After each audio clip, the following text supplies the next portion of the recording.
नमस्कार। स्वागत है आप सभी का आपकी अपनी चैनल भारत की बात गौतम के साथ में। दोस्तों, आज के एपिसोड में हम आपसे जो बात करने वाले हैं वो बात न तो बाजार से जुड़ी है और ना ही ये एपिसोड हमारे बाजारों के भाव से जुड़े हैं। आज हम जिस मुद्दे की चर्चा आपसे कर रहे हैं उसमें ज्यादातर पुट जो है वो आपके सहयोग की अपेक्षा का है, क्योंकि इस समय के दौरान पिछले बीते दिनों में अगर हम देखें तो पूरा लगभग 1.5 से 2 महीने का जो समय बीता है उस समय में हमारे लहसुन की बुआई के प्रदेशों में लहसुन की बुआई वास्तव में कितनी हुई है और जो बुआई हुई है उसका रकबा पिछले साल के हिसाब से कितना बड़ा है और आने वाले दिनों में भी अभी से लेकर कुछ दिनों में, आज जब हम बात करते हैं तो आज अक्टूबर 4 का दिन है, अक्टूबर 4 2024 और शुक्रवार है। आने वाले दिनों में बुआई कितनी और बढ़ सकती है और यह बुआई के रकबे का जो अनुपात है, बुआई के रकबे का जो प्रमाण है, उसका असर आने वाले सीजन में यानी कि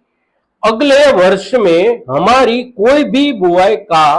बाजार भाव हमें क्या दे सकता है, उसका आधार ये बुआई के आंकड़ों पर होता है।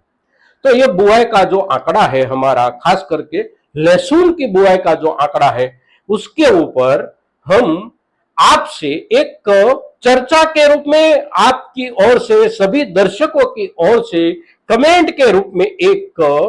सूचना, एक माहिती हमारे तक पहुंचे, ऐसी आपसे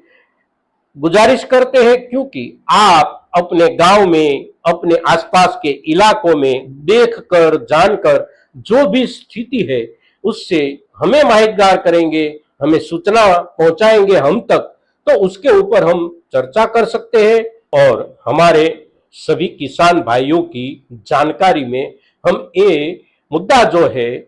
हमारी बुआई के रकबे का मुद्दा, वो उसके ध्यान पर रख सकते हैं। क्योंकि अब हम कितनी बुआई कर सकते हैं, कितनी करनी चाहिए और कहां तक जाकर हम किसान भाइयों को बुआई के हिसाब से रुक जाना चाहिए। तो आज के दिन आपने ये एपिसोड का जो हेतु है, इस एपिसोड का जो महत्व है, उससे आपको हमने यहां से माहितगार किया है और यहां से आपको एक निवेदन भी किया है। आज के दिनों में अगर हम देखें तो पिछले दिनों में बीज के रूप में हमने जो भी बीज, लहसुन का जो भी बीज प्रयोग किया, उपयोग किया, खरीद किया, वो लहसुन का जो हमारा बीज था उसमें शंकर था, उसमें रियावन सिल्वर था, उसमें अमरेला था, उसमें तुलसी था और सबसे ज्यादा अगर बिक्री बाजार के हिसाब से हम समझे तो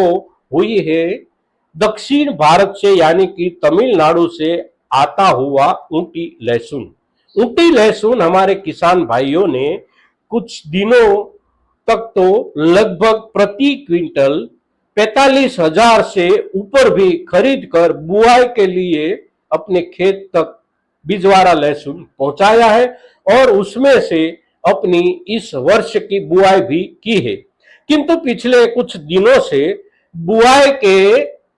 काम में कुछ कमी आ रही है और बुआई जो करनी थी हम किसान भाइयों को, उस बुआई में से ज्यादातर बुआई हमारे किसान भाई अगर कर चुके हैं तो उसका असर बाजार में देखने को मिल रहा है। कुछ दिनों से ऊटी बिजवारा के भाव में कुछ कमी आ रही है, कमी आ चुकी है और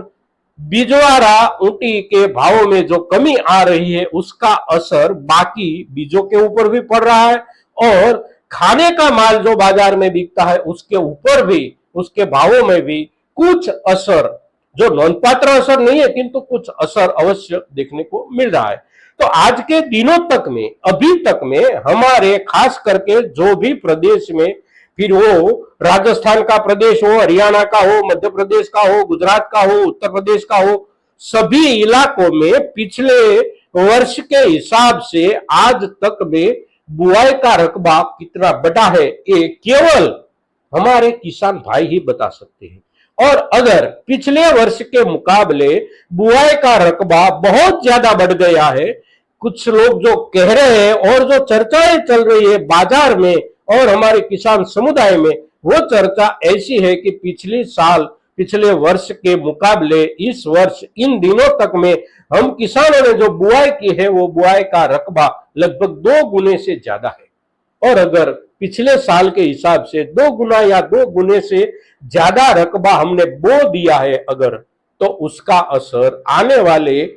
फसल के बाद बाजार की जो स्थिति बनेगी उसके ऊपर एक अवश्य असर डालेगा। और हम सभी लोग जानते हैं, खास करके हम सभी किसानों ने 3 वर्ष के पहले ही एक साल ऐसा झेला है कि हमने 6 रुपये प्रति किलोग्राम, 7 रुपये प्रति किलोग्राम, महत्तम 10 या 12 रुपये प्रति किलोग्राम हमारी लहसुन की उपज बेची है। और वो जो वर्ष हमने खास करके लहसुन के किसानों ने जो बिताया है वो हमारे लिए बहुत ही पीड़ादायक वर्ष था। तो कहीं हम गलती से भी उस वर्ष के समय की और आने वाले दिनों को ले तो नहीं जा रहे हैं।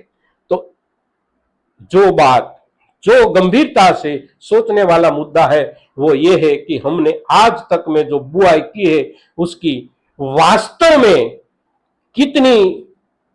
संख्या है, वास्तव में कितना रकबा हमने लहसुन से बोया है, और अब आने वाले दिनों में कहां तक हमें रुक जाना चाहिए। तो ये सभी मुद्दों पर आने वाले दिनों में, कल परसों या 2 दिन 5 दिन के बाद भी अगर हमें चर्चा करनी है, आपसे प्रस्तुत होना है और आपको कुछ और बढ़कर जानकारियां देनी है, तो उसके लिए आपकी ओर से कमेंट के रूप में ये बुआई की जानकारी का एक आंकड़ा हमारे सामने आएगा, तो हम वास्तविक चित्र आपके सामने प्रस्तुत कर पाएंगे दोस्तों। तो हमारे इस काम के लिए आपकी ओर से हम आपका सहयोग मांग रहे हैं और उसी सहयोग में आप एक कमेंट अवश्य करेंगे, ऐसी आपसे अपेक्षा के साथ आज के दिन बस इतना ही। जय किसान, जय भारत।